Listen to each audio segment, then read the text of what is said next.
Hallelujah. સગળાનું સ્વાગત કરે છે ખ્રિસ્તના નામમાં. ફરીથી પ્રભુ આપણને આ જે સમય આપ્યો છે આરાધના કરવા માટે, પ્રભુના વચન વાંચવા માટે ને સંગત આપી છે, આભાર માનીએ. Good morning. પ્રાર્થના કરીએ. પિતા, અમે ખ્રિસ્તમાં નમીએ છે, આજના દિવસ સમય માટે આભાર માનીએ છીએ. અમે પાઉલના જે પત્ર છે અને તમારા સેવક સંતોએ જે બાબતો લખેલી છે એના વિશે અધ્યયન કરવા માંગીએ છીએ. પવિત્ર આત્મા તમારા દ્વારા જે બધી વાતો લખાયેલી છે એને અમે સમજવા માંગીએ છીએ, મનન કરવા માંગીએ છીએ. સહાય કરજો, અમ દરેકને સહાય કરો. જે બધા સાંભળે છે, જે બધા સંગતમાં જોડેલા છે, બધા મારા ભાઈ બહેનો દૂર છે, પાસે છે, દરેકને કૃપા મળે. પવિત્ર આત્મા દરેકને સરસ સત્યમાં દોરે ચલાવે. પવિત્ર આત્માથી દરેક ભરપૂર થાય, આત્મામાં એક થાય, વિશ્વાસમાં એક થાય, પવિત્ર આત્માના અવાજમાં એક થાય, પવિત્ર આત્માના શિક્ષણ સિદ્ધાંતમાં સમજણમાં દરેક એક થાય. અને પ્રભુ વચન તેમને દરેકને તૃપ્ત કરજો. મનન કરવા માંગીએ છીએ, સહાય કરજો. ફરતે આભાર પ્રભુ ઈસુ, અમે તમને માન આપીએ છીએ. તમારા લીધે જ અમને જીવન મળ્યું છે અને અનંત જીવનની વાતો તમારી પાસે છે. જે પ્રભુ તમારી ઈચ્છા છે અમારા જીવન પૂર્ણ થાય. દરેકને સાંભળતા કાન, સમજુક મન, દેખતી આંખો મળે. પ્રભુ ઈસુ ખ્રિસ્તના નામમાં, આમેન. હાલેલુયા. રોજ પ્રભુના પવિત્ર વચનને વાંચવા, મનન કરવા જરૂરના છે. રોમન પત્ર 8મો અધ્યાય 32મી કલમ. અહીંયા પાઉલ આ જે કે છે, અને મોટા ભાગે દરેક ખ્રિસ્તી આ કલમ કદાચ આ બાબતને સાંભળી હશે. ત્યાં લખેલું છે, રોમન 8મો અધ્યાય 32મી કલમ, જેણે પોતાના દીકરાને પાછો રાખ્યો નહીં. દેવ છે જેણે પોતાના દીકરાને એટલે પ્રભુ ઈસુ ખ્રિસ્તને પાછો ન રાખ્યો, પણ આપણ સર્વને માટે તેને સોંપી દીધો. પણ આપણા માટે સોંપી દીધો. તે કૃપા કરીને આપણને તેની સાથે બધુંય કેમ નહીં આપશે? તો અહીંયા પાઉલ કહે છે, તમે વિશ્વાસ રાખો, જેણે પોતાના દીકરાને પાછો ન રાખ્યો પણ આપણને આપણા માટે આપી દીધો, સોંપી દીધો, તો એ કેમે કરીને દેવ કેમે કહીને બધું નહીં કરે? આપણને કેમે કહીને આશીર્વાદ નહીં આપે? શા માટે આપણે અવિશ્વાસ કરીએ? તો અહીંયા લખ્યું છે, જે આ નાની વાત છે એ મારફતે આપણે ઘણી વાતો શીખી શકીએ છીએ. Praise lord. તો અહીંયા જે પાઉલ કહે છે કે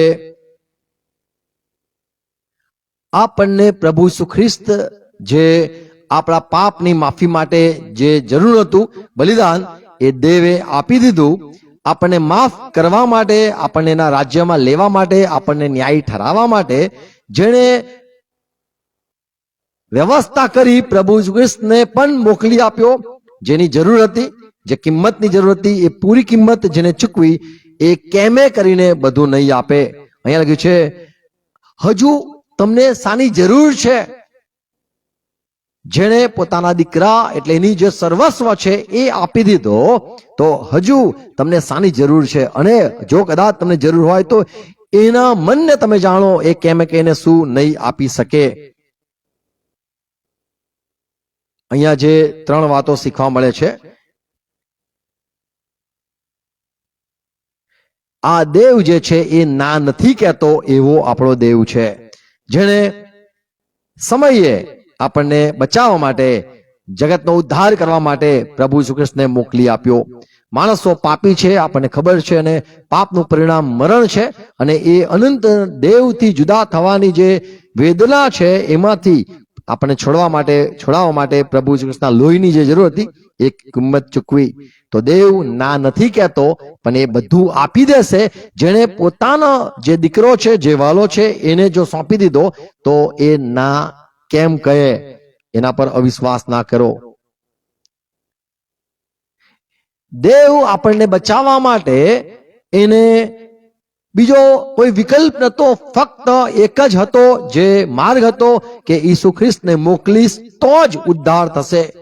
એક જ વ્યવસ્થા છે ને એના માટે પોતાના દીકરાને પણ એને પાછો ન રાખ્યો, પણ આપી દીધો કે તમારે જેવું એને લાગે એવું તમે કરો, અને તમે એને મારી નાખો અને તમારો ઉદ્ધાર થઈ જાય. અને પ્રભુના લોહી વેવડાવાથી આપણો ઉદ્ધાર થયો, આપણે જાણીએ છીએ. તો દેવે આપણા માટે પ્રભુ ઈસુ ખ્રિસ્તને પાછો ન રાખ્યો, ઉદ્ધાર માટે આપી દીધો. તો આપણે શા માટે એના પર અવિશ્વાસ કરીએ? બીજી વાત અહીંયા જોઈએ છે, એને માણસને બચાવવા માંગે છે, અને બચાવવા માટે એને જો આવો પ્રયત્ન કર્યો કે પોતાના દીકરાને પણ સોંપી દીધો, આપી દીધો, અનંત જીવન આપણે પામીએ અથવા અનંત મૃત્યુથી બચી જઈએ, અને એના માટે જો એને આપણા ઉદ્ધાર માટે આવી વ્યવસ્થા કરી, તો આપણને બચાવવા માટે હજુ એ શું નહીં કરી શકે અથવા નહીં કરે? તો દેવનો જે પ્રેમ છે એ આપણને દેખાય છે કે જેણે આપણા ઉદ્ધાર માટે જો એને લાગ્યું કે આ ઈસુ ખ્રિસ્તને મોકલવો જોઈએ, તો જો એવી વ્યવસ્થા કરી, તો તમે શું માનો છો દેવ તમને કેટલો બધો પ્રેમ કરે છે? એવી રીતે અહીંયા પાઉલ સમજાવે છે. તમારા ઉદ્ધાર માટે એને ઈસુ ખ્રિસ્ત પોતાનો વહાલો દીકરો પણ પાછો ન રાખ્યો, પણ આપી દીધો. તો વિચારો, એ તમારા ઉદ્ધાર કરવા માટે, તમને બચાવવા માટે એ શું નહીં કરે? અને ત્રીજી વાત અહીંયા જોઈએ છે, શા માટે તમે અવિશ્વાસ કરો છો? જેણે અત્યારે આવું કામ કર્યું અથવા તો આપણા માટે ઈસુ ખ્રિસ્તને મોકલી આપ્યો, તો તમે શું વિચારો છો દેવનો પ્રેમ તમારા માટે કેટલો છે? કે દેવ તમને એવું ના સમજો કે એનો જે દીકરો છે એ આપ્યા બાદ હવે એ એમ કહેશે કે હવે મારી પાસે કશું રહ્યું નથી. એવું ના વિચારો. જે પોતાનો જે વહાલો છે, જે પોતાનું એનું સર્વસ્વ જે માને છે, જેને બેહદ પ્રેમ કરે છે, એને જો તે સોંપી દેતો હોય, તો તમારા માટે એ બીજું શું નહીં કરે? તો અહીંયા જે વાત જોઈએ છે, ત્રીજી વાત સત્ય આ છે કે પોતાના દીકરાને જો એ તમને સોંપી દેતો હોય તમારા ઉદ્ધાર માટે, તો તમે વિચારી શકો છો એ કંઈ પણ તમે માંગો એના કરતા વિશેષ શું છે, અથવા એના કરતા કિંમતી શું છે, અથવા એના કરતા વધારે શું છે? એ કેમ કહીને બધું લખ્યું છે, બધું મફત કેમ નહીં આપે? ઇંગ્લિશમાં છે એ ફ્રીલી તમને આપશે, મફત આપશે. જેણે પોતાના દીકરાને પાછો ન રાખ્યો પણ સોંપી દીધો, આપી દીધો, તો એના વિશે વિચાર કરો કે એ બધું જ તમે કદાચ જે કંઈ માંગતા હોય, નાની નાની વસ્તુઓ છે, તમારે લાગે છે અનંત જીવન, એ તો કશી જ વસ્તુ ના કહેવાય, એ તો નાની વસ્તુ કહેવાય ઈશ્વરની આગળ. કદાચ તમે કહો મને લાંબો આયુષ્ય, અનંત જીવન, એ પણ નાનું કહેવાય. સ્વર્ગ, એ પણ બહુ જ નાની વસ્તુ કહેવાય. સર્વસ્વ જે છે એ કેમે નહીં આપે? જેને પોતાનો જે કિંમતી સૌથી મૂલ્યવાન વહાલો એ દીકરો જો આપી દીધો, તો તમે એના પ્રેમ વિશે શા માટે સંદેહ લાવો છો? તો જે ઈસુ ખ્રિસ્ત છે એ સૌથી કિંમતી છે, એવી વ્યક્તિને તમને તમારા ઉદ્ધાર માટે જો એને વ્યવસ્થા કરીને મારી નાખ્યો, અથવા તો એના મરણથી તમારો ઉદ્ધાર થઈ ગયો, તો તમે શું વિચારો છો દેવ એ તમને શું નહીં આપી શકે? ઈસુ ખ્રિસ્તને દેવ જ્યારે આપે છે, અહીંયા જેમ વાંચ્યું આપણે કે દેવે પોતાના છોકરાને દીકરાને પણ પાછો ન રાખ્યો, પણ આપણા ઉદ્ધાર માટે અને દુનિયાના ઉદ્ધાર માટે જો ઈસુ ખ્રિસ્તને પણ મોકલી આપ્યો હોય, તો શું દેવ એ એના દીકરાને પ્રેમ નથી કરતો? આપણે એવી વસ્તુઓ લોકોને આપીએ છીએ જે આપણને બહુ કિંમતી ના હોય, અથવા તો જે આપણને કામની ન હોય, અથવા જે આપણી નજરમાં બહુ વહાલી વસ્તુ ના હોય, એને તો આપણે આમ જ આપી દઈએ છીએ. યોહાન સુવાર્તા 17મો અધ્યાય 20મી કલમ વાંચો તો પ્રભુએ કીધું કે ઓ બાપ, આ જે 12 શિષ્યો તે મને આપ્યા છે, તેમના માટે હું પ્રાર્થના કરું છું, જગત માટે હું પ્રાર્થના નથી કરતો. 20મી કલમ. વળી હું એકલા તેઓને સારું નહીં, હા, પણ તેઓના વચન દ્વારા જેઓ મારા પર વિશ્વાસ કરે છે. પ્રભુ કીધું ઓ બાપ, હું પ્રાર્થના કરું છું, આ જે શિષ્યો તે મને આપ્યા છે, તેઓ જ્યારે સુવાર્તા લઈને જશે અને એમની વાત પણ કોઈ બેસીને સાંભળશે, તો એ લોકો માટે પણ હું વિનંતી કરું છું, એમના શબ્દો માટે પણ વિનંતી કરું છું. હું કેવળ 12 શિષ્યો માટે જ નહીં, પણ એમના દ્વારા જે પણ વિશ્વાસ કરશે તેમના માટે પણ મારી પ્રાર્થના છે. તેઓ બધા એક આ થાય. બધા જ એક થઈ જાય. આ 12 તો એક થયા છે, હજુ આગળ વધે, તેઓ પણ એક થાય. હે બાપ, હે બાપ, જેમ તું મારામાં અને હું તારામાં, તેમ તેઓ પણ આપણામાં થાય. જેમ હું તારી હામાં હા પાડું છું, તારી નામાં ના પાડું છું, મારા વિચારમાં તું હા પાડે છે, મારી ઈચ્છામાં તું હા પાડે છે, તારી ઈચ્છામાં હું હા પાડું છું, જેમાં તને નથી પસંદ એમાં હું પણ ના પાડું છું. તો આપણે જેવા એક છે તેવા બધા એક થાય, એવી પ્રાર્થના પ્રભુ ઈસુ કરે છે અને કહે છે કે જેથી જગત જાણે કે તે મને મોકલ્યો છે. અને અમારી પ્રાર્થના છે બધા વિશ્વાસ કરે. 22મી કલમ. જેવા આપણે એક છીએ ઓ બાપ, જેવા આપણે એક થઈ ગયા છે, એક છે, તેવા તેઓ પણ એક થાય. આ બધા જે 12 છે અને બીજા બધા ઉમેરાશે 70 છે, બાકીના બધા જ એક થાય. જેવા તું ને હું, તારા ને હું, તારા હામાં મારી હા, તારા હામાં મારું, આમેન. એમ આપણે એક થયા એમ બધા એક થાય. પછી એ માટે જે મહિમા તે મને આપ્યો છે અને એના જ માટે એક થાય માટે હું પ્રાર્થના કરું છું, જે મહિમા પિતા તે મને આપ્યો છે તે મેં તેઓને આપ્યો છે, એ મહિમા મેં પણ તેઓને આપી દીધો છે. જેમ તું મને મફત માન આપે છે, તું જેમ મને એમ જ મહિમા આપે છે, તારું પોતાનું એ મને આમ જ સોંપી દે છે અને મને પોતાનો માન્યો છે, એમ મેં પણ મારા શિષ્યોને પોતાના માનીને મેં પણ મારો મહિમા તેમને એમ જ આપી દીધો છે. જે અધિકાર છે મેં એમ જ તેમને આપી દીધો છે, કેમ કે હું તેમને મારા પોતાના માનું છું. 24મી કલમ. હે બાપ, હું એમ ચાહું છું હે બાપ, હું ચાહું છું કે જ્યાં હું છું જ્યાં હું છું, ત્યાં જેઓને તે મને આપ્યા છે તેઓ પણ મારી પાસે તો રહે. મારી પ્રાર્થના છે કે તેઓ પણ મારી સાથે રહે, મારા થઈને રહે, અને મેં પોતાના માન્યા છે. પછી કેમ કે મારો જે મહિમા તે મને આપ્યો છે તે તેઓ જુએ. કેમ કે જગતનો પાયો નાખ્યા અગાઉ તે મારા પર પ્રેમ રાખ્યો હતો. તે મારા પર પ્રેમ રાખ્યો હતો. એટલે જે ઉત્પન્ન થયું સૃષ્ટિ એના પહેલા કંઈ પણ નતું, એ પહેલા તે મારા પર પ્રેમ કર્યો. તો અહીંયા કે છે, જેવો બાપ તે મને પ્રેમ કર્યો એવો જ મેં પણ તેમના પર પ્રેમ કર્યો છે. અને પિતા જગત જાણે કે તે મારા પર પ્રેમ કર્યો છે. તો દેવનો જે વાલો છે, દેવને જે પ્રિય છે, એ અહીંયા જોવા મળે છે કે જગતનો પાયો નાખ્યો એટલે સંસારની ઉત્પત્તિ થઈ, અથવા તો સૃષ્ટિ મંડળ આખું જે છે એની જે રચના થઈ, એની ગોઠવણી થઈ, એ પહેલા એનો પાયો નંખાયો કે આવી રીતે ધરતી ફરશે અને આવી રીતે આ બધું આખું મંડળ આવી રીતે ઊભું થશે. તો પાયો નખાયો એ પહેલા તે મારા પર પ્રેમ કર્યો હતો. તો દેવનો સૌથી પહેલો જે પ્રેમ ભાવના અથવા પ્રેમ જે છે એ ઈસુ ખ્રિસ્ત પર એનો થયો. બધા કરતા અથવા તો સૌથી વધારે અથવા સૌથી પહેલું દેવનો જે પ્રેમ છે એ ઈસુ ખ્રિસ્ત છે.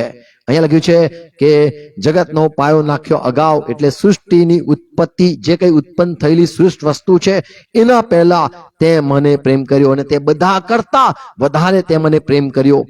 દેવ ઈસુ ખ્રિસ્તને પ્રેમ કરતા હતા એની સાબિતી રૂપે આપણે બીજી બાબત જોઈએ છે. પહેલી વાત જોઈએ છે, યોહાન 5:22 લખ્યું છે, દેવ બાપે મને ન્યાય કરવાનો અધિકાર આપેલો છે. 22મી કલમ. કેમ કે બાપ કોઈનો ન્યાય ચૂકવતો નથી, બાપ કોઈનો ન્યાય ચૂકવતો નથી, પણ ન્યાય ચૂકવવાનું સગળું કામ તેણે દીકરાને સોંપ્યું છે. તો પ્રભુ ઈસુ ખ્રિસ્તને અધિકાર આપ્યો કે તું જજમેન્ટ આપજે, તું ન્યાય કરજે. તું કહેશે આ ખરાબ તો એ ખરાબ, તું કહેશે આ સારો છે ને અંદર લઈ લો તો એને અંદર લઈ લેશું. તું જેવું કે એવું થશે. તું આખરે સુપ્રીમ, તું આખરે ફાઇનલ જજ, ને તું થર્ડ અમ્પાયર અથવા તો ફોર્થ અમ્પાયર, તું જે કહેશે એ. તો કે છે બાપે મને બધો જ અધિકાર અને ન્યાય કરવાનો અધિકાર આપ્યો છે. એટલે હું ચાહું તો મારી પણ નાખું અને હું ચાહું તો એને બચાવી પણ લઉં. બીજો તિમોથી 4:1 કલમમાં પાઉલ કે છે, માટે દેવની સમક્ષ અને ખ્રિસ્ત પ્રભુ ઈસુ જે જીવતા તથા મુયેલાનો ન્યાય કરવાનો છે તેની સમક્ષ ને તેના પ્રગટ થવાની તથા રાજ્યની આણ દઈને હું તને આગ્રહપૂર્વક કહું છું. ઓ તિમોથી, હું તને આ સાક્ષી રાખીને વાત કરું છું, જે મોયેલા અને જીવતાનો ન્યાય કરનાર ન્યાયાધીશ છે પ્રભુ ઈસુ ખ્રિસ્ત, એના સમક્ષ હું તને અમુક આજ્ઞા આપું છું. તો અહીંયા લખેલું છે પ્રભુ ઈસુ ખ્રિસ્ત એ મોયેલા જીવતાનો ન્યાય કરનાર એ છે. પ્રેરિત કૃત્ય 17:31 કલમમાં પાઉલ કહે છે કે દેવે એક સમય એવો ઠરાવ્યો છે કે જે સમયમાં પ્રભુ ઈસુ ખ્રિસ્તને એને નિમેલો છે. આખા સૃષ્ટિનો જે પહેલો માણસથી તે અંતિમ માણસ દુનિયામાં રહેવાનો છે, એ પહેલો પ્રબોધક હોય કે છેલ્લો પ્રબોધક હોય, એ બધાનો ન્યાય કરનાર પ્રભુ ઈસુ ખ્રિસ્ત છે. પહેલાથી માંડીને છેલ્લો માણસ, કદાચ કોઈ કે આદમ સૌથી પહેલો ન્યાય પ્રબોધક હતો અને કોઈ કે આ છેલ્લો નબી પ્રબોધક હતો, તો છેલ્લાથી પહેલાથી છેલ્લા પુરુષ જે પણ હોય એ દરેકનો ન્યાય આ પ્રભુ ઈસુ ખ્રિસ્ત કરશે અને એને સોંપવામાં આવેલું છે.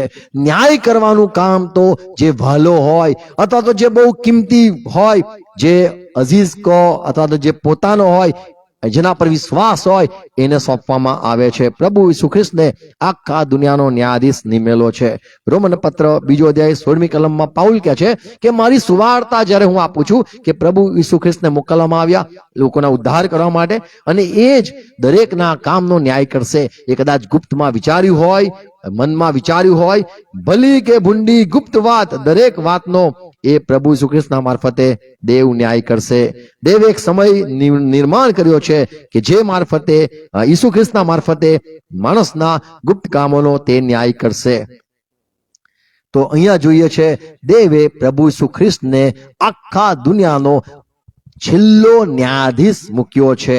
એટલે મનુષ્ય કદાચ કોઈનો ન્યાય કરે, એના ઉપર કદાચ બીજા અધિકારી હોય એ ન્યાય કરે, એના ઉપર જે આત્મિક માણસો હોય એ કદાચ ન્યાય કરે, અને એના ઉપર કદાચ સંતો હોય અથવા એના ઉપર કદાચ મોટા આત્મા હોય, મહાન આત્મા હોય, એ કદાચ ન્યાય કરે, પણ એના ઉપર તો પ્રભુ ઈસુ ખ્રિસ્ત જ છે કે જેને દેવે ન્યાયાધીશ તરીકે નિમ્યો છે. તો દેવ ઈસુ ખ્રિસ્તને જે પોતાનો માને છે એને આવો મોટો અધિકાર આપેલો છે.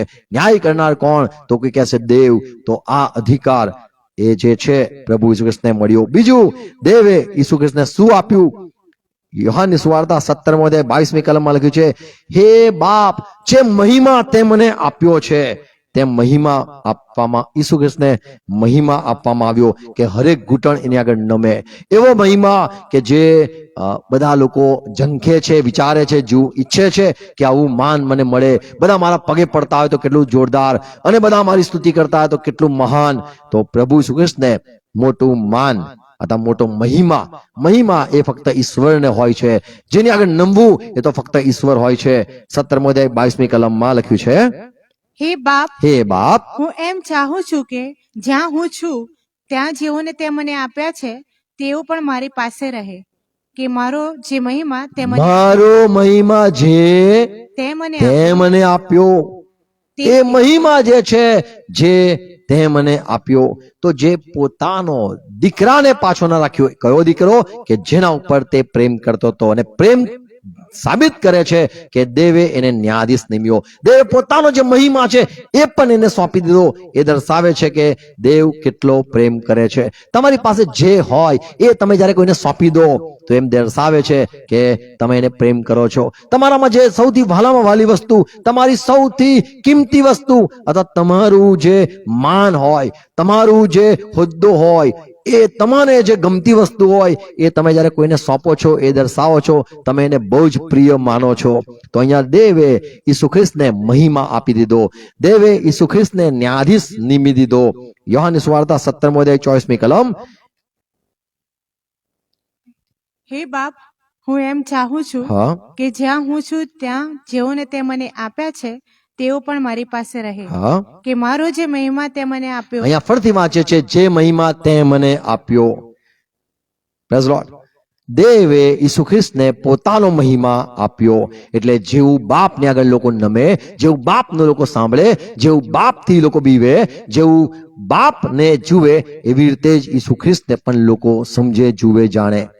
હિબ્રો પત્ર 2 અધ્યાય 7મી કલમ, અહીંયા લેખક એવું કહે છે કે પ્રભુ ઈસુ ખ્રિસ્ત એ મનુષ્ય બનીને આવ્યા, અને દૂતો જે સૌથી ઊંચા છે, મનુષ્ય કરતા ઊંચા પદવી, ઊંચી મહિમા ધરાવે છે, ઊંચું જ્ઞાન ધરાવે છે, ઊંચું એમની જે એમની તાકાત છે, અવલૌકિક છે, એ પદને પણ, એ દૂતોનું પણ પદ છોડીને પ્રભુ ઈસુ ખ્રિસ્ત એ માણસ થઈ ગયા. અને કહે છે કે તેને દૂતો કરતા થોડી વાર સુધી ઉતરતો રાખવામાં, સૂરજવામાં આવ્યો, બનાવવામાં આવ્યો, માણસના આકારમાં બનાવવામાં આવ્યો. પણ એ જ ઈસુ હવે આપણે તેને બધા ઉપર માન ને મહિમા ના મુગટ એને જોઈએ છે. 9મી કલમ લખી છે, હાલ તો તમે નથી જોતા એના પર માન ને મહિમાનો મુગટ, પણ તે હકદાર છે. હિબ્રો પત્ર 1 અધ્યાય 4મી કલમમાં લખ્યું છે, હા તે દૂતો માં સરખો હતો ખરો, પણ દૂતો કરતા પણ એને અધિક ગણવામાં આવ્યો અને એને સૌથી ઊંચું નામ પણ આપવામાં આવ્યું. માણસ કરતા જો મહિમામાં હોય અથવા તો તાકાતમાં હોય, સુંદરતામાં હોય તો એ દૂતો છે. અને દૂતો કરતા હજુ જો એ સગળા દૂતોમાં ઈસુ ખ્રિસ્તને સૌથી મોટું માન મળ્યું, મોટું નામ મળ્યું. ફિલિપી 2:9 માં લખ્યું છે, ઈસુ ખ્રિસ્તને એવું માન બાપે આપ્યું કે એને મોયલામાંથી ઉઠાડીને એવું મોટું નામ આપ્યું કે હરેક ઘૂંટણ એની આગળ નમે, હરેક જીભ કબૂલ કરે એ આ પ્રભુ છે. અને પ્રભુ ઈસુ ખ્રિસ્તને સૌથી ઊંચું નામ, મહિમા મળ્યો. તો આ દર્શાવે છે દેવે ઈસુ ખ્રિસ્તને બહુ જ મોટું માન આપ્યું કે કોઈ એનું અપમાન ન કરે અને કોઈ બધા એની આગળ નમે, બધા એને માન આપે. તો ઈસુ ખ્રિસ્તને એક માન દેવ તરફથી મળ્યું. અને ત્રીજી વાત, ઈસુ ખ્રિસ્તને દેવ પ્રેમ કરે છે, સાબિત કરે છે. યોહાનની સુવાર્તા 3 અધ્યાય 35મી કલમ, યોહાન 3:35. બાપ દીકરા પર પ્રીતિ કરે છે બાપ દીકરા પર પ્રીતિ કરે છે. પ્રભુએ કીધું અને તેણે સગળું તેના હાથમાં સોંપ્યું છે. સગળું સોંપી દીધું છે. તો અહીંયા જે પ્રેમ દેખાડે છે, પ્રભુએ કીધું બાપ મને દુનિયામાં સૌથી વધારે જો કોઈને પ્રેમ કરતા હોય તો એ બાપ મને પ્રેમ કરે છે. Praise lord. અને એટલા માટે લખેલું છે દેવ પ્રેમ છે. તો એનો જે પ્રેમ છે એ દેખાડે છે. ઈસુ ખ્રિસ્તને સગળું સોંપી દીધું. અને એટલા માટે પ્રભુ કહે છે બાપ મારા તે તારા છે, તારા તે મારા છે. એવા તેઓ એક હતા. યોહાનની સુવાર્તા 5મો અધ્યાય 20મી કલમ. કેમ કે બાપ દીકરા પર પ્રેમ કરે છે ફરીથી પ્રભુ કહે છે 5:20 બાપ દીકરા પર પ્રેમ કરે છે અને આ બધું દેખાડે છે અને હજુ દેખાડશે. 10મો અધ્યાય 17મી કલમ, યોહાન 10:17. ફરીથી પ્રભુ ઈસુ ખ્રિસ્ત કહે છે બાપ મારા પર પ્રેમ કરે છે બાપ છે ને મારા ઉપર પ્રેમ કરે છે. કેમ? કેમ કે હું મારો જીવ તેને આપી દઉં છું. 15મો અધ્યાય 9મી કલમ, યોહાન 15:9. જેમ બાપે મારા પર પ્રેમ રાખ્યો છે પ્રભુ ફરીથી કહે છે બાપે મારા પર પ્રેમ રાખ્યો તેમ તે મેં પણ તમારા પર પ્રેમ એવો રાખ્યો જ છે. પ્રેમ હું તમને કરું છું. મેં ન્યાય કર્યો, ન્યાયાધીશ મને નિમવામાં આવ્યો. હું પણ તમને કહું છું તમે શું નજીવી કામમાં ન્યાય ના કરી શકો? નમ્ર થાઓ. જે નાનો છે તેને જે દાસ બને છે તેને ઉચ્ચ પદ આપવામાં આવે છે. પ્રભુ ઈસુ ખ્રિસ્તે નમૂનો આપ્યો અને કીધું કે બાપે મને પ્રેમ કર્યો એવો જ પ્રેમ હું તમને કરું છું. Praise lord. તો બાપનો જે પ્રેમ હતો એ પોતાનું બધું જ દીકરાને આપી દીધું. તો અહીંયા પાઉલ કહે છે રોમન પત્ર 8મો અધ્યાય 32મી કલમ કે દેવે પોતાના દીકરાને પાછો ન રાખ્યો. કયો દીકરો? કે જેના છે ને બધું જ આપ્યું. ન્યાય કરવાનું કામ એ પણ આપી દીધું. પોતાનું બધો જે મહિમા છે એ પણ આપી દીધો. અને પોતે જે નામ છે ઊંચું એવું જ નામ એને પણ મોટું મળ્યું. તો એ સૌથી જે ભાલો છે જેને દેવે બધું જ આપી દીધું એને જો પાછો ન રાખ્યો તો પાઉલ કહે છે એક દેવ કેમ કે એને બધું નહીં આપે. અહીંયા પાઉલના 3 શિક્ષણ જોઈએ છે કે તમે દેવના પ્રેમ પર અવિશ્વાસ ના કરતા અને એવું ના કહેતા દેવ મને પ્રેમ નથી કરતા એવું ભૂલથી પણ ન બોલતા. બીજી વાત અહીંયા પાઉલ શીખવે છે દેવ આપણને એટલો પ્રેમ કરે છે કે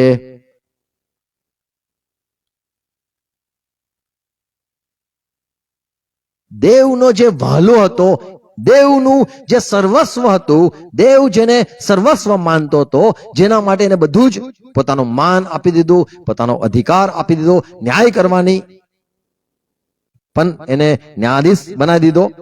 તો એને જે સૌથી કિંમતી હતો એ પણ આપી દીધો. તો તમે શા માટે દેવના પ્રેમ પર અવિશ્વાસ કરો?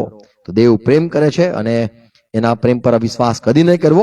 અને દેવ આપણને એટલો પ્રેમ કરે છે કે એને જે પ્રિય હતું એ પણ એને આપણે આપણા માટે આપી દીધું. દેવને આપણે પ્રેમ કરવો જોઈએ. અને ત્રીજી વાત, જો દેવે આટલું આપણા આત્માના ઉદ્ધાર માટે કર્યું તો આપણને શારીરિક લગતા વાનાઓ હોય એ બધું પણ કેમ નહીં આપે? તો એના પર અવિશ્વાસ નહીં કરવો. શારીરિક વાતો જે છે એ કદાચ સાયાપણું હોય અથવા તો લાંબુ આયુષ્ય હોય અથવા તો આંખોની આપણને સાયાપણું હોય, કંઈ પણ જોઈતું હોય એ દૈહિક વસ્તુઓ એ પણ કેમ નહીં આપે? જેને પોતાના દીકરાને પાછો ન રાખ્યો એ કેમ કહીને બધું નહીં આપે? એવી રીતે પાઉલ કહે છે. અને તમે શા માટે ચિંતા કરો છો? એ બધું જ તમને આપશે. હવે અહીંયા જે કદાચ જોઈએ કે એ કેમ કે એને બધું નહીં આપે, શબ્દ છે બધું નહીં, બધું શું છે? તો બધામાં આપણે જો આગળની કલમ વાંચીએ, અહીંયા 36મી કલમ, 37મી કલમ, રોમન પત્ર તેનો 8મો અધ્યાય 36-37 જો વાંચીએ એ શું કહેવા માંગે છે જોઈએ. લખેલું છે કે તારે ઓકે, ઉપરની કલમ માફ કરો, 35મી કલમ.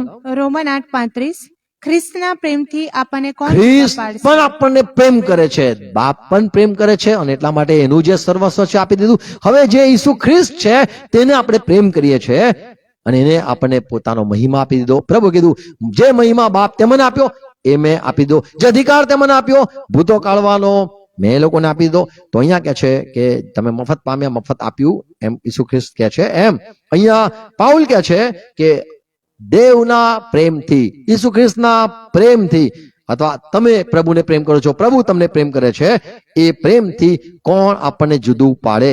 વાંચો ફરતી 35મી કલમ. ખ્રિસ્તના પ્રેમથી આપણને કોણ જુદા પાડશે? ખ્રિસ્ત આપણને પ્રેમ કરે છે, બેહદ પ્રેમ કરે છે અને આપણા ઉદ્ધાર માટે જ ઈસુ ખ્રિસ્તે પણ હા પાડી આપણા માટે પૃથ્વી પર આવી ગયો. બાપે કીધું દીકરા તું જશે અને કીધું હા હું જઈશ. તો એ ખ્રિસ્તનો આપણા પ્રત્યે પ્રેમ છે કે જેને પોતાનું સ્વાર્પણ કર્યું આપણા માટે. એના પ્રેમથી આપણને કોણ જુદું કરશે? શું વિપત્તિ વિપત્તિ આવે એ શું?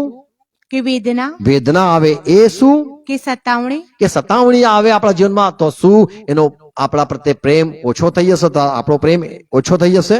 કે દુકાળ દુકાળ આવે એ કે નગ્નતા કે કદાચ નગ્નતા આવે, વસ્ત્રોની તંગાશ હોય, અથવા તો આપણને કોઈ એકદમ મારવામાં આવે, અપમાન કરવામાં આવે, અથવા તો આપણને આપણું નાક કાપી નાખે એટલે અપમાનિત કરે, આપણે બેઇજ્જત કરે. શું એ આપણે દેવના પ્રેમથી એમ કહીશું દેવ મને પ્રેમ કરવાનું બંધ કરી દીધું? કે જોખમ જોખમો, શું એ આપણે એમ કહીશું કે દેવનો પ્રેમ બંધ થઈ ગયો, આ બધું મારા પર વિપત્તિ આવી ગઈ, મને નથી લાગતું દેવ મને પ્રેમ કરે છે? કે તલવાર શું તલવાર એ એવી બાબત છે કે જે એમ મને સાબિત કરશે કે હું દેવને પ્રેમ નથી કરતો, દેવ મને પ્રેમ નથી કરતા? તો શું આ બધી જે વસ્તુઓ આવે છે, વિઘ્નો આવે, વેદના આવે, તલવાર આવે, જોખમ આવે, દુકાળ આવે, નગ્નતા આવે, સતાવણી આવે, આ બધું જો આવે તો શું એ સાબિત કરશે કે દેવ તને પ્રેમ નથી કરતો? 36મી કલમ. લખેલું છે કે તારે લીધે અમે આખો દિવસ માર્યા ઓ જઈએ. પ્રભુ તારા લીધે અમે સતાવણી પામે છે, તમે અમને પ્રેમ કરો છો, અમારા હૃદયમાં છપાઈ ગયું છે, દેવ અમને પ્રેમ કરે છે અને એટલા માટે જ ઈસુ ખ્રિસ્તને અમારા માટે મોકલ્યો. અમે અવિશ્વાસ નથી કરતા અને અમે તારા માટે હરેક વખતે મરીએ છે, ઘસાઈએ છે, કપાઈએ છે. ઘેટા જેમ કાતરના આગળ જાય છે, એને કપાવવા માટે ઘેટા જાય છે, એમ અમે મૂંગા મૂંગા જઈએ છે. લોકો સવાલ કરે છે તમને દેવ નથી પ્રેમ કરતું? પ્રેમ કરતો હોત તો તમે વસ્ત્ર તંગાસ ન હોત, પ્રેમ કરતો હોત તો આવી વેદના ના આવત, પ્રેમ કરતો હોત તો આ જોખમોમાં તમે ના પડતા, જો પ્રેમ કરતો હોત તો દુકાળોમાં આવું હેરાન ના થાત, જો તમને ખરેખર પ્રેમ કરતો હોત તો સતાવણીમાં તમે ના હોત. તો કે છે અમે રોજ મરીએ છે. 37મી કલમ. તો પણ જેણે આપણા પર પ્રેમ રાખ્યો પણ છે જેણે પ્રેમ કર્યો, ફરતી વાત કરે છે, દેવે પોતાના દીકરાને પાછો ન રાખ્યો એ કેમ કહીને બધું નહીં આપે? તો પ્રેમની વાત કરતા પાઉલ કે છે કે 37મી કલમ. તો પણ જેણે આપણા ઉપર પ્રેમ રાખ્યો પ્રેમ છે રાખ્યો છે, અમે કબૂલ કરીએ છીએ. ભલે આ બધી વિપત્તિઓ, વેદનાઓ, સતાવણીઓ ને આ બધું આવે, જેને પ્રેમ કર્યો છે તેને આશરે આપણે એ બધી બાબતોમાં વિશેષ જય પામીએ અમે છીએ. જય પામીએ છે. અમે હારતા નથી, વેદના આવી, અમે હારી નહીં ગયા. અમે હજુ પણ વિશ્વાસ કરીએ છીએ દેવ અમને પ્રેમ કરે છે અને કેમ કહીને બધું નહીં આપે. તો અહીંયા પાઉલ કહે છે કે અમને જે પ્રેમ દેવે કર્યો છે એ અમારા હૃદયમાં વાત તપાઈ ગઈ છે, અમે વિશ્વાસ કરી લીધો છે, અમે માની લીધું છે. અને આ બધી વાતો આવે છે એ થોડા સમય માટે છે, અમે જાણીએ છીએ. અને અમને દેવના પ્રેમથી શું જુદું કરશે? શું વેદના, શું કોઈ તલવાર, અથવા કોઈ ધમકી, અથવા કોઈ અમને કેદખાનામાં નાખે એ, અથવા અમને કોઈ મારી નાખે, શું એ એવું લાવીને, એવી પરિસ્થિતિ ઊભી કરીને શું અમારામાં સંદેહ પેદા કરી શકે? તો કે છે ના, અમે તો જય પામીએ છીએ એટલે અમને હજુ વિશ્વાસ છે અને અમે માયુસ નહીં થતા. અમારા જીવનમાં બધી દુઃખો, તકલીફો આવે છે, છતાં બી અમે કહીએ છીએ દેવ અમને પ્રેમ કરે છે, એ તો છપાઈ ગયું છે. અમે અને એટલા માટે આ બધી જે પરિસ્થિતિ સર્જાય છે એ હારી જાય છે અને કહે છે આ લોકો ગાંડા થઈ ગયા છે અને પ્રેમ દેવ કરે છે એ એમના મનમાં સ્થપાઈ ગયું છે. તો અમે જય પામીએ છીએ. 38મી કલમ. કેમ કે મારી ખાતરી છે કે મારી ખાતરી છે મરણ કે જીવ, અરે મરણ આવે, દૂતો કે અરે અધિકારી, દૂતો આવે, વર્તમાનનું કે દૂત આવીને ભવિષ્ય, કે તું ના પસંદ થયેલો છે તો પણ અમે નહીં માનીએ. પછી વર્તમાનનું કે ભવિષ્યનું કે પરાક્રમ્યો, ઉચાણ કે ઊંડાણ કે કોઈ પણ બીજી સૃષ્ટ વસ્તુ દેવની જે પ્રીતિ ખ્રિસ્ત પ્રભુ ઈસુ આપણા પ્રભુમાં છે તેનાથી આપણને જુદા પાડી શકશે નહીં. પાઉલ કહે છે ભલે મરણ આવીને કેમ ઊભું ના રહે, કેમ કોઈ ના કે કારે મરી જશો અને આપણે કહીએ દેવ તમને પ્રેમ કરો છો કે નહીં, મારે મરવાનું આવી ગયું, આ તો મને બુલાટ આવી ગઈ, મરવા લઈ જવાના છે, ઓ પ્રભુ પ્રેમ કરો છો કે નહીં, એવું કે છે અમે સંદેહ નથી લાવતા. ભલે ઊંડાણ હોય, ઊંચાણ હોય, કોઈ પણ દુનિયાનો મોટો માણસ કેમ ન હોય, પણ અમે બીતા નથી. દૂતો હોય, દુષ્ટ આત્માઓ હોય, મરણના દૂતો હોય, કોઈ પણ હોય, એ અધિકારી હોય, સત્તા હોય, અમે કોઈ પણ બાબતથી બીતા નથી. અને ખ્રિસ્તમાં દેવનો જે પ્રેમ અમને જાણ્યો છે કે દેવ કેટલો પ્રેમ કરે છે, તો કે છે કે ઈસુ ખ્રિસ્તમાં પ્રગટ કર્યો. અને ઈસુ ખ્રિસ્તને જે અધિકાર મળ્યો એનાથી સાબિત થયું દેવ અને કેટલો પ્રેમ કરે છે.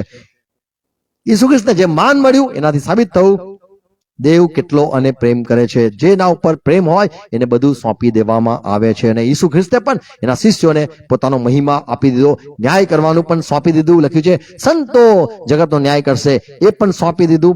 પ્રભુએ પોતાનો બધો મહિમા એ એના ચર્ચને એના લોકોને સોંપી દીધો.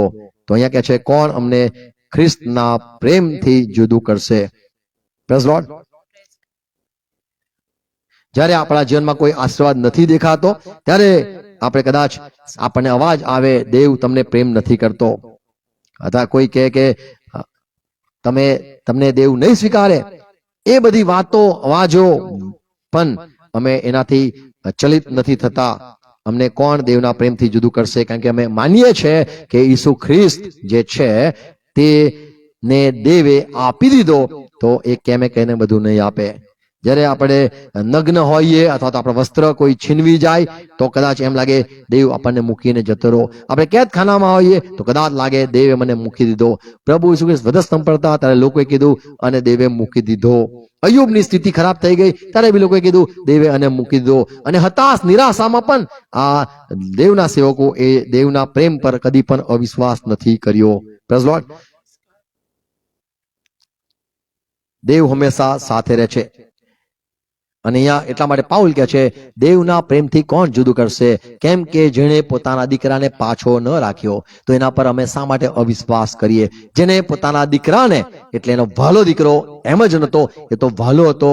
દેવે એને બધું જ આપી દીધેલું, બધો સત્તા આપેલી, બધો અધિકાર આપેલો, ન્યાય કરવાનું પણ સોંપી દીધું. અને કહે છે કે બધું જ એના હાથમાં હતું અને એના પગ તળે બધું જ મૂકવામાં આવેલું છે. એફએસસી 1:10 લખેલું છે કે જે કઈ વાનાઓ આપણને જોઈએ છે, ક્રિશ્ચિયન લોકો, ચર્ચના લોકો, પ્રભુમાં જોડેલા લોકો, એ લોકોના માટે અહીં લખેલું છે કે 10મી કલમ એફએસસી 1:10 કે સમયોની સંપૂર્ણતાની સમયોના સંપૂર્ણતાને વ્યવસ્થામાં સ્વર્ગમાંના તથા પૃથ્વી તમને પરના જોઈતા સ્વર્ગમાંના વાના હોય કે પૃથ્વી પરના વાના હોય, સગળા વાનાનો ખ્રિસ્તમાં તે સમાવેશ કરે. તો બધા વાના ઈસુ ખ્રિસ્તમાં સમાવેશ થયેલો છે. એટલે તમને મને જે કંઈ જોઈએ છે એ બધું મળી શકે છે. Praise lord. તો જેણે ઈસુ ખ્રિસ્તને પાછો ન રાખ્યો અને આપણા માટે સોંપી દીધો, આપી દીધો, એ દેવના પ્રેમ પર શા માટે આપણે અવિશ્વાસ કરીએ? એ ભલે આકાશમાંના વાના આપણને આત્મિક વાનાઓ જોઈતા હોય, પ્રેમ જોઈતો હોય, શાંતિ જોઈતી હોય, આનંદ જોઈતો હોય, તો એ વાનાઓ, એ આત્મિક વાનાઓ દેવ શું નહીં આપે? ઈસુ ખ્રિસ્ત સોંપી દો તો તમે શું માનો છો તમને એવા વાના નહીં મળે? અને તમે પૃથ્વી પરના વાના જો શોધતા હોય, માંગતા હોય, તો શું એ દેવ નહીં આપે? તો પૃથ્વી પરના વાનાઓ ભી દેવ તમને આપી શકે છે. જેને ઈસુ ખ્રિસ્તને આપણને સોંપી દો એવો જો આપણે વિશ્વાસ કરીએ છીએ, સંદેહ નથી લાવતા, તો કોઈ પણ વાના લઈ લો, દેવ દરેક વાના આપણને આપી શકે છે અને આપણને આપે છે. આમેન. God bless you. દરેકને પુષ્કળ પ્રભુ કૃપા આપે, સમજ આપે. ઈચ્છીશ અને ફળથી કાન ખોલીને સાંભળજો. પવિત્ર આત્મા તમારી મદદ કરે. પિતા, અમે ખ્રિસ્તમાં નમીએ છીએ, વચનો માટે આભાર માનીએ છીએ, આ સત્ય માટે આભાર માનીએ છીએ. જેમ પાઉલે જે નાની વાત કીધી, દેવે પોતાના દીકરાને પાછો ન રાખ્યો, પણ આપણા માટે, આપણા પાપોની મુક્તિ માટે, આપણે ન્યાયી ઠરીએ માટે એ ઈસુ ખ્રિસ્તે લોહી વેવડાવી દીધું અને એને મરવા દીધો.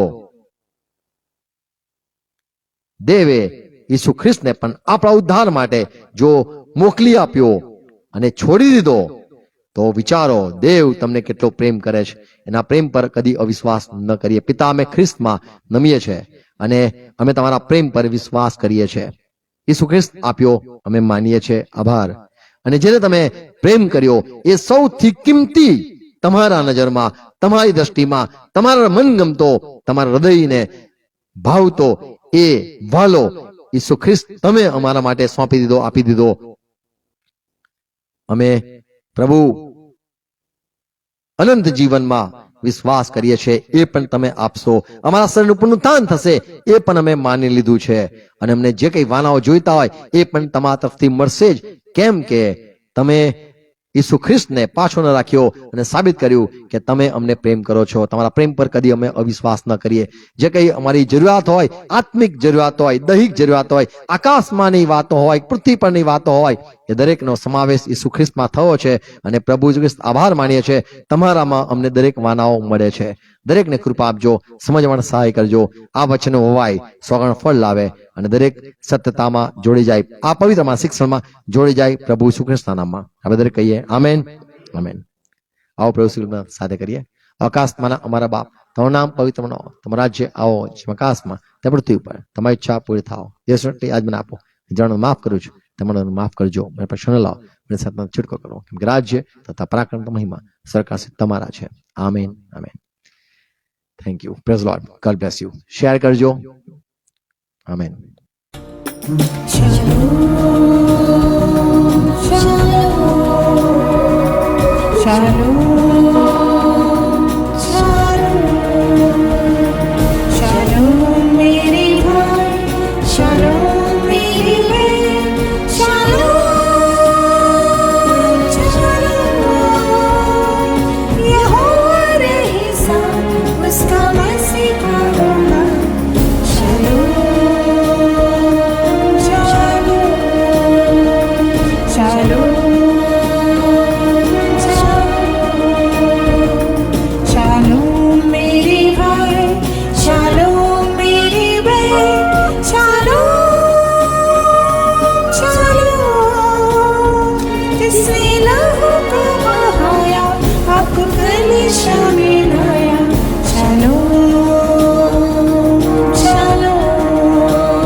शांति